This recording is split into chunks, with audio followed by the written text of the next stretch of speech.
सभी को नमस्कार। अब हम कक्षा 9वीं का हीरोन का सूत्र प्रश्नावली 12.2 का अध्ययन हम करेंगे, जिसमें हम हीरोन सूत्र का प्रयोग करते हुए चतुर्भुज आदि का क्षेत्रफल निकालना सीखेंगे। तो इसमें प्रश्नावली 12.2 का पहला और दूसरा प्रश्न एक जैसे हैं, जिसमें दूसरे प्रश्न में मैं पाँचों की 5 भुजाएँ, जिसमें 4 भुजाएँ और 1 विकर्ण दिया हुआ है, और प्रश्न नंबर 1 में 4 भुजाएँ और 1 कोण 90 डिग्री दिया हुआ है।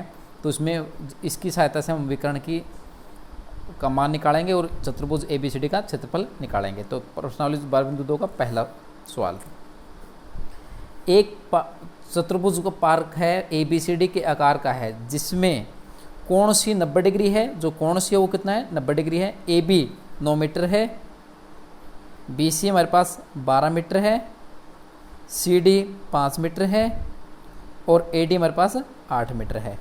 तो ये आपको भुजाएं दी हुई है पार्क की, और उस पार्क का कितना क्षेत्रफल हो, हमें इस पार्क का क्षेत्रफल ज्ञात करना है। अब हम जानते हैं कि जो पार्क का जो क्षेत्रफल, पार्क कैसा चतुर्भुजाकार, हमें हीरोन का सूत्र का प्रयोग करते हुए इसका क्षेत्रफल निकालना है। तो हीरोन का सूत्र जो है वो प्रयोग होता है त्रिभुज का क्षेत्रफल निकालने पे। यहाँ इस चतुर्भुज को हम 2 त्रिभुजों में बदल सकते हैं। अगर हम विकर्ण B से D को मिला देंगे तो यहाँ पे 2 त्रिभुज बन जाएंगी, त्रिभुज ABD और त्रिभुज CBD। तो इन दोनों त्रिभुजों का जो क्षेत्रफल आएगा, तो पूरे क्षेत्रफल का क्षेत्रफल क्या आएगा? इन दोनों त्रिभुजों के क्षेत्रफल का जोड़। तो हम इसको निकालना सीखेंगे। तो अब पहले त्रिभुज ABD का क्षेत्रफल निकालने के लिए ये भुजा 9 मीटर है, ये भुजा 8 मीटर है, तीसरी भुजा हमें नहीं पता। इसी तरह त्रिभुज CBD में ये 12 मीटर है, ये 5 मीटर है, तीसरी भुजा हमें नहीं पता। तो हमें भुजा BD को निकालना पड़ेगा। अब आपको कोण C दिया हुआ, तो त्रिभुज ABC में, त्रिभुज CBD में एक समकोण त्रिभुज है। तो समकोण त्रिभुज के सामने की जो भुजा है कर्ण, जो कर्ण का वर्ग होता है वो होता है आधार का वर्ग यानी BC का वर्ग प्लस लंब का वर्ग यानी कि CD का वर्ग। BD का वर्ग हमें निकालना है।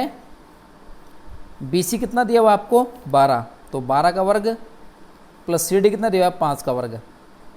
तो 12 का वर्ग 144 प्लस 5 का वर्ग 25, तो यह जाएगा 169 जोड़ने पर, यानी कि BC BD का वर्ग। तो BD कितना आएगा? ये वर्ग उधर जाए क्या हो जाएगा? वर्गमूल 169, जो कि कितना आएगा? 13, यानी कि ये जो भुजा आएगी वो 13 मीटर आ जाएगी आपकी। यानी कि अब इस चतुर्भुज की हमें 4 भुजाएं और 1 विकर्ण हमें पता है, तो हम त्रिभुज का क्षेत्रफल अब निकाल सकते हैं। पहले हम बात करते हैं त्रिभुज CBD की। तो त्रिभुज CBD में पहले इसका क्षेत्रफल हम निकालेंगे। तो सबसे पहले S निकालेंगे। तो S क्या आएगा? तीनों भुजाओं का जोड़, 5 + 12 + 13 बटे में 2। या आप सीधा, क्योंकि ये त्रिभुज CBD एक समकोण त्रिभुज है, समकोण त्रिभुज का क्षेत्रफल क्या होता है? आधा गुणा में आधार गुणा में लंब, उससे भी आप निकाल सकते हैं, या हीरोन फॉर्मूला से भी हम निकाल सकते हैं। तो 13 और 12 हमारे पास, 13 और 12 25 और 5 30 बटे में 2, तो हमारा S कितना आ गया इसमें? 15। तो त्रिभुज CBD का क्षेत्रफल, CBD का अक्ष क्षेत्रफल कितना आएगा? अक्ष क्षेत्रफल बराबर है S यानी कि 15 S - A यानी 15 - 5, S - B 15 - 12 और S - C यानी 15 - 13, ये बराबर आएगा। अब इसको हल कर लेते हैं। तो इसको हल करने पर 15 गुणा में 15 में से 5 जाएगा तो 10, गुणा में 15 में से 12 जाएगा तो 3, गुणा में 15 में से 13 जाएगा तो 2। इसके गुणनखंड बनाएंगे। तो गुणनखंड बनाने पर क्या आएंगे गुणनखंड? तो 3 × 5 गुणा 2 × 5 गुणा 3 × 2। अब हम चेक कर लेते हैं, ये 3 पेयर में है तो 1 बार निकल आएगा, इंटू 2 पेयर में 2 बार है तो 2 भी बार निकल आएगा, और 5 भी बार निकल आएगा। तो 5 दूनी 10, 5 दूनी 10 30 वर्ग मीटर इसका क्षेत्रफल आ जाएगा। अब त्रिभुज ABD में, त्रिभुज ABD का क्षेत्रफल हम निकालेंगे। तो त्रिभुज ABD में कितना आएगा? हम इसका क्षेत्रफल निकालना है। तो त्रिभुज ABD की, ABD त्रिभुज में एक भुजा 9 है, दूसरी भुजा 8 है, तीसरी भुजा 13, तो तीनों भुजाएं हमें पता है। तो इसका अर्ध परिमाप S क्या आएगा? तो S आएगा तीनों भुजाओं का जोड़, ऐसा आएगा 8 प्लस 13 प्लस 9, तो 13 और 8 21 और 9 ये भी 30 आएगा, और उसको 2 से भाग कर देंगे तो 30/2, तो कितना आएगा 15, ये भी 15 आएगा हमारे पास। तो 13 और 8 21 और 9, तो त्रिभुज ए बी डी का अक्ष क्षेत्रफल क्या आएगा, तो क्षेत्रफल बराबर है एस हमारे पास 15 है, 15 माइनस पहले भुजा आपके पास कितनी है 8, 15 माइनस दूसरी भुजा हमारे पास 13 है, और 15 माइनस तीसरी भुजा हमारे पास 9 है। तो इसको हल करने पर तो 15 ऐसे कैसे, 15 में तो 8 जाएगा तो 7 गुणा में, 15 में से 13 जाएगा तो 2 गुणा में, 15 में से 9 जाएगा तो ये बचेगा 6। तो गुणनखंड बनाने पर तो 15 गुणनखंड आएंगे 3 गुणा 5 गुणा 7 गुणा 2 गुणा 2 गुणा 3, हमने इसके गुणनखंड बनाए। अब जो 2 बार है, अब 3 हमारे पास 2 बार है तो 3 बार निकल आएगा, 2 बार है वो तो 2 भी बार निकल आएगा, इनटू अब 5 और 7 एक बार हैं तो वो अंदर ही रहेंगे, तो 7 पंजे 35, तो 3 दूनी 6 वर्गमूल 35 वर्ग मीटर हमारे पास क्षेत्रफल आ गया। अतः चतुर्भुज ए बी सी डी का क्षेत्रफल, चतुर्भुज ए बी सी डी का अक्ष क्षेत्रफल कितना आएगा, त्रिभुज सी बी डी का अक्ष क्षेत्रफल प्लस त्रिभुज ए बी डी का अक्ष क्षेत्रफल।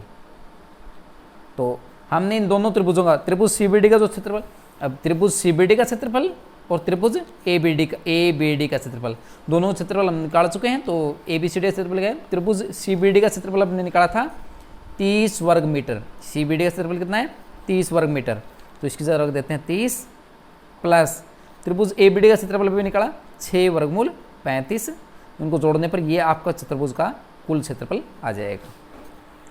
इसी तरह प्रश्न नंबर 2 भी सेम इसी तरह होगा, जिसमें हमें त्रिभुज की 4 भुजाएं और एक विकर्ण हमें दिया हुआ है, तो प्रश्न नंबर 1 की तरह भी ये भी होगा सेम इस तरह।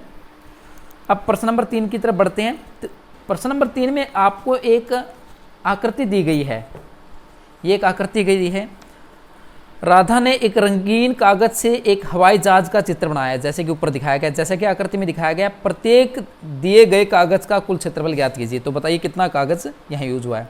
तो पहले कागज का जहाज बनाने में पहले एक त्रिभुजाकार ये हमने पार्ट बनाया, फिर एक त्रिभुज यहाँ बना दी, एक त्रिभुज यहाँ बना दी, ये एक क्या है चतुर्भुज है ये जो आपका, और एक नीचे समलंब। तो ये हमारे पास जहाज की जो शेप है हवाई जहाज की वो आपको दी गई है। तो इसमें प्रयुक्त कागज का भाग, यानी कि इसमें कितना कागज लगा, इसमें कितना लगा, इसमें कितना लगा, इसमें कितना लगा और इसमें कितना, कुल चित्र में कुल हवाई जहाज में कितना कागज लगा। तो हम भाग 1 में कितना कागज लगा वो निकालेंगे, भाग 2 में कितना कागज लगा वो निकालेंगे, भाग 3 में कितना कागज लगा वो हम निकालेंगे, फिर भाग 4 और 5 में, क्योंकि भाग 4 और 5 बराबर हैं, जो भाग 4 और भाग 5 एक जैसे हैं, तो उनमें कितना कागज लगा वो हम इन सभी का क्षेत्रफल निकाल करके जोड़ देंगे तो कुल क्षेत्रफल आ जाएगा। तो भाग 1 कैसा है, भाग 1 ऐसी त्रिभुज है जिसकी ये भुजा 1 सेंटीमीटर, ये भुजा 5 सेंटीमीटर और ये भुजा भी कितनी आएगी 5 सेंटीमीटर हमें दी हुआ है, ये 5 सेंटीमीटर, ये भुजा भी 5 सेंटीमीटर, ये 1 सेंटीमीटर। तो इसका चित्र हम बना लेते हैं। तो भाग 1 का क्षेत्रफल, तो प्रयोग किए गए कागज का क्षेत्रफल कितना आएगा, भाग 1 का क्षेत्रफल प्लस भाग 2 का क्षेत्रफल, भाग 3 का क्षेत्रफल प्लस भाग 4 और 5 का क्षेत्रफल। तो पहले भाग 1 का क्षेत्रफल हम निकालते हैं, जिसमें ये भुजा कितनी दी हुई है 1 सेंटीमीटर, ये 5 सेंटीमीटर, ये 5 सेंटीमीटर। तीनों भुजाएं जब दे रखी होती हैं तो हीरोन सूत्र से हम इसका क्षेत्रफल निकालेंगे। तो इसका सबसे पहले हम एस निकाल देते हैं। एस क्या आएगा, तीनों भुजाओं का जोड़ और भाग में, तीनों भुजाओं का जोड़ और भाग में 2, तो 5 5 10 और 1 11/2 ये आपका एस आ जाएगा। तो त्रिभुज भाग 1 का क्षेत्रफल, भाग 1 का क्षेत्रफल कितना आएगा हीरोन सूत्र से, एस यानी कि 11/2, एस माइनस ए 11/2 माइनस ए कितना आपका, पहली भुजा कितनी है 5, एस 11/2 माइनस दूसरी भुजा, एस 11/2 माइनस तीसरी भुजा आपकी 1 है। इसको हम हल करेंगे, तो इसको हल कर लेते हैं। तो यहाँ क्या आएगा 11/2 गुणा में 11/2 में से 5 घटेगा तो ये बचेगा 1/2, क्योंकि 5 दूनी 10, लघुत्तम लेने पर जब हम लघुत्तम लेंगे तो 11/2 में से 5 घटेगा तो 5 दूनी 10 लघुत्तम लेने पर ये दो लघुत्तम, 2 पंजे 10, 11 में से 10 जाएगा तो 1/2 ये आ जाएगा। गुणा में 11/2 में से 5 घटेगा तो ये भी 1/2 आएगा। गुणा में 11 में से 2 जाएगा तो ये आएगा 9/2। अब इसको हल कर लेते हैं तो 11 की 9 से गुणा करेंगे तो 11 गुणा में इसके जो 11 गुणा में 9 के टुकड़े आएंगे 3 गुणा 3 और बटे नीचे 2 गुणा 2 गुणा 2 गुणा 2, 4 बार 2 है तो 2 गुणा 2 गुणा 2 गुणा 2 पूरे का वर्गमूल। तो वर्गमूल 3 गुणा वर्गमूल 3 तो 3 इनमें से बाहर निकलेगा, वर्गमूल 11 और बटे में 1 2 इनमें से और 1 2 इनमें से, जो पेयर में हो वो बाहर रह जाएगा। तो 2 यहाँ से 2 यहाँ से, 2 दूनी 4, 2 यहाँ से और 2 यहाँ से सांसा आ जाएगा और यहाँ से 3 सांसा चला तो बाहर चला गया। तो यानी कि पहले भाग का जो क्षेत्रफल आएगा वो आएगा 3 वर्गमूल 11/4। ये पहले भाग का क्षेत्रफल है जिसमें तीनों, ये भुजा 5 है, ये भुजा 5 है, ये 1 सेंटीमीटर है। तो उस त्रिभुज का क्षेत्रफल भाग 1 का क्षेत्रफल कितना आ गया? 3 वर्गमूल 11/4 वर्ग सेंटीमीटर। तो वर्ग सेंटीमीटर ये हमारे पास पहले भाग का क्षेत्रफल आ गया, जिसमें हमने एस निकाला अर्धपरिमाप, फिर त्रिभुज का हीरोन सूत्र से s minus a, s minus b, s minus c निकाल कर इसको हल किया। तो ये आपके पहले भाग का क्षेत्रफल है। अब भाग 2 पे आते हैं। भाग 2 कैसा है? एक आयताकार भाग है। ये एक आयताकार भाग है जिसकी लंबाई कितनी है? ये लंबाई कितनी है? 6.5 और चौड़ाई कितनी है? 1 सेंटीमीटर। तो ये एक आयताकार भाग है। तो आयताकार भाग का क्षेत्रफल ये भाग नंबर 2 है। तो भाग 2 का क्षेत्रफल ये हमारे पास भाग 2 है, जिसकी लंबाई कितनी है? 6.5, चौड़ाई कितनी है? 1। तो आयताकार भाग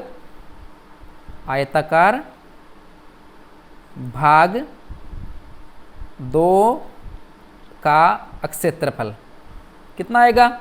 क्योंकि आयत का क्षेत्रफल होता है लंबाई गुणा में चौड़ाई, गुणा कर देते हैं। तो लंबाई हमारे पास 6.5 है और चौड़ाई हमारे पास 1 है। तो इसका क्षेत्रफल आएगा 6.5 वर्ग मीटर। तो इसका इस भाग का जो वर्ग सेंटीमीटर आएगा ये।